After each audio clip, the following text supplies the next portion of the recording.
Death awareness is the single most powerful catalyst for living authentically, yet modern society deliberately hides it from you. The ancient Romans called it Memento Mori, remember you must die. This cornerstone of wisdom across civilizations wasn't about inducing fear, but unlocking a level of presence most people never experience. Modern life has sanitized death completely, tucking it away in hospitals and funeral homes, removing it from daily consciousness. This sanitization is robbing you of life's full vibrancy, colour, and meaning. Society trains you to avoid thinking about your mortality, keeping you trapped in trivial concerns and endless distraction. Today, I'll reveal the counterintuitive truth. Facing mortality, with clear-eyed acceptance rather than fear, creates the psychological conditions for profound transformation. This framework has been used by philosophers, artists, and leaders throughout history to achieve extraordinary levels of presence, clarity, and courage. Let me show you the 5 ways death awareness will radically transform how you experience every moment of your remaining life. Think about your morning today. The cascade of routine actions performed with minimal presence. Coffee brewing while your mind raced ahead to future concerns. Showering while mentally rehearsing conversations or ruminating on past mistakes. This half-present existence stems from what psychologists call the illusion of permanence, the unspoken assumption that time is an infinite resource. You postpone joy, connection, and meaning with casual promises. I'll pursue that passion next year. I'll reconcile with that person eventually. I'll visit that place someday. The unspoken premise behind all these deferrals, that your time has no limit. A premise your rational mind knows is false, but your operating system accepts without question. Now contrast this with something you've likely experienced.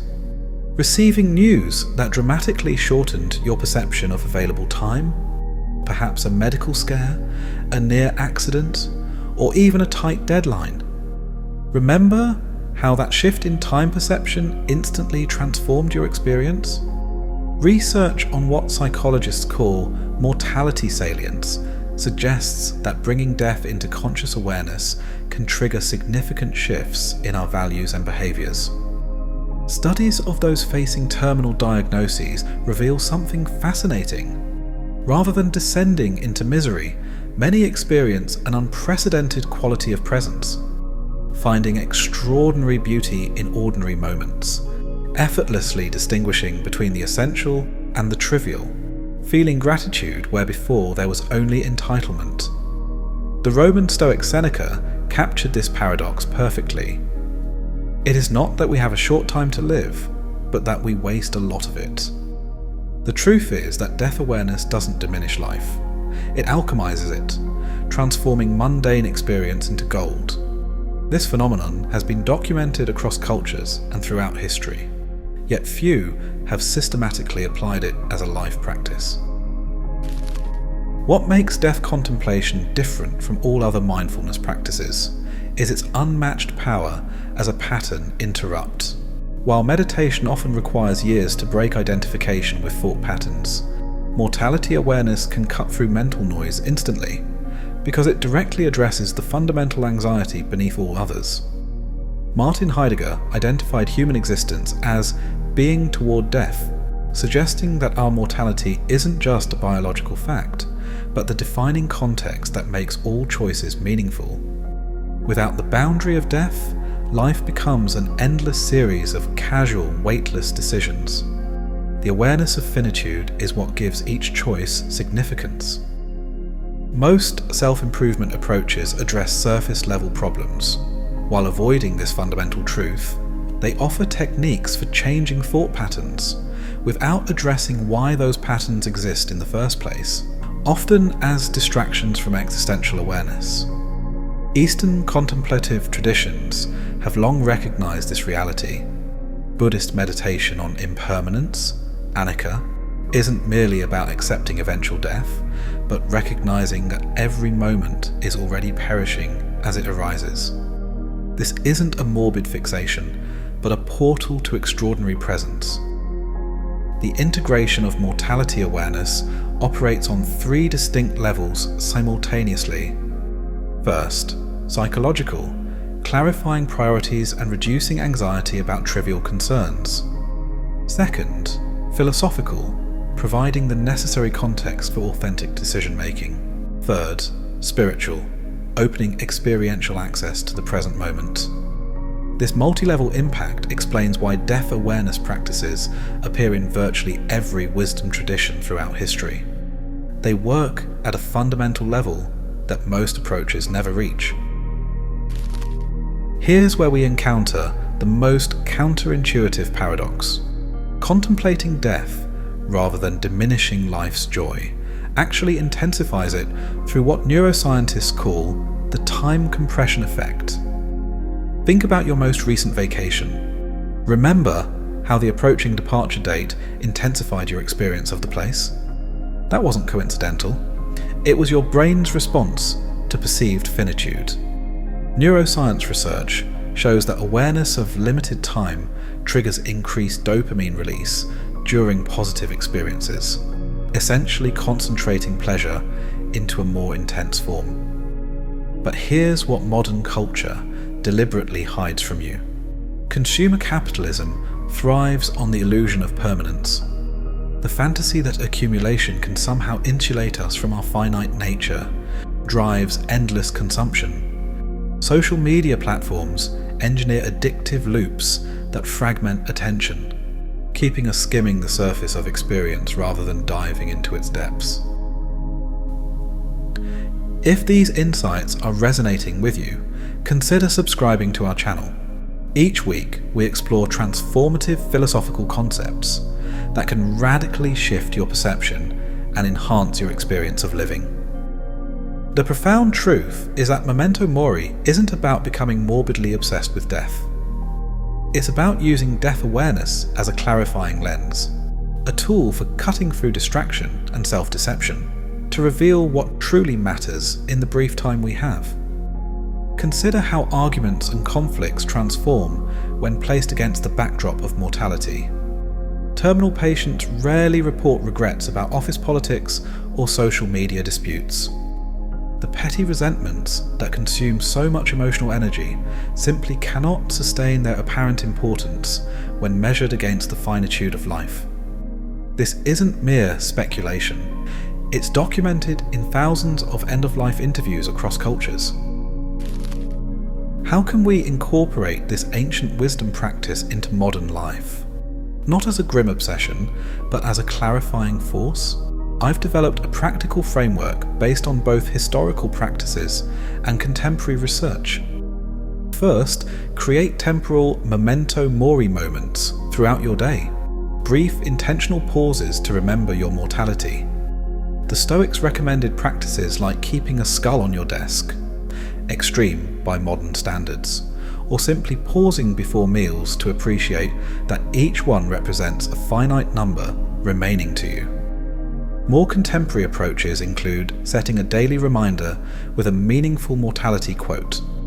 Marcus Aurelius offers an inexhaustible supply. You could leave life right now. Let that determine what you do and say and think. This isn't meant to induce anxiety, but to cut through the trivialities that consume attention. Second, conduct periodic life reviews, where you contemplate your existence from the perspective of its end. This isn't morbid speculation, but strategic life navigation. What would you regret not having done? Which relationships would you wish you had nurtured? What internal growth would you wish you had prioritized? Then use these insights not as sources of dread, but as guidance for present choices. Third, practice death visualization, a technique adapted from Stoic practices, but validated by modern psychological research. For 5 minutes daily, visualize your life being complete. This exercise triggers the same neural pathways as actual end-of-life perspective, but without the terminal diagnosis. The key distinction from other visualization practices is that you're not imagining a future state, but rather the completion of your current trajectory. Research on contemplative practices, including studies from institutions like Harvard Medical School, suggests that regular engagement with mortality awareness exercises may help reduce anxiety, increase present moment awareness, and clarify personal values. Some preliminary findings indicate that these practices could complement conventional mindfulness approaches, potentially offering another pathway to greater presence. The key to all these practices is maintaining balance, not becoming obsessed with death, but using awareness of it as a clarifying lens that brings life's priorities into sharper focus. What emerges from a life lived in awareness of its finitude?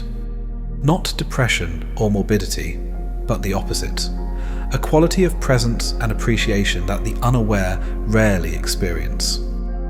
When you truly internalize that your days are counted, not in some abstract sense, but as a concrete reality, priorities clarify with remarkable speed. The essential separates from the merely urgent. Authentic relationships take precedence over superficial social obligations. Creative expression becomes less about external validation and more about the intrinsic value of manifesting your unique perspective while you can. The awareness of mortality doesn't eliminate fear or suffering. Nothing can do that in the human condition, but it places these experiences within a different context. A difficult day becomes just that, one difficult day in a finite series, not an endless imprisonment. Joy becomes more precious precisely because it isn't permanent. Perhaps most importantly, death awareness transforms how we relate to one another. When you recognize that everyone you encounter is like you, a finite being moving toward the same destination, compassion arises naturally. The shared vulnerability of mortality creates the grounds for authentic connection. So I leave you with this question. How would you live differently if you fully internalized the reality of your finite time? What would change in your daily choices, your relationships, your allocation of precious attention?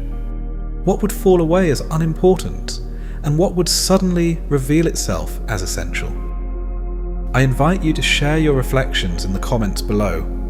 How has contemplating mortality shaped your approach to living? What practices have you found helpful in maintaining awareness of life's preciousness without becoming overwhelmed?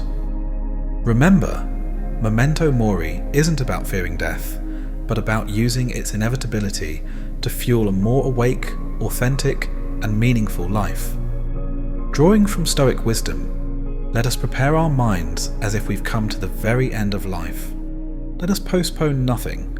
Let us balance life's books each day. Until next time, live fully in the knowledge of your magnificent impermanence.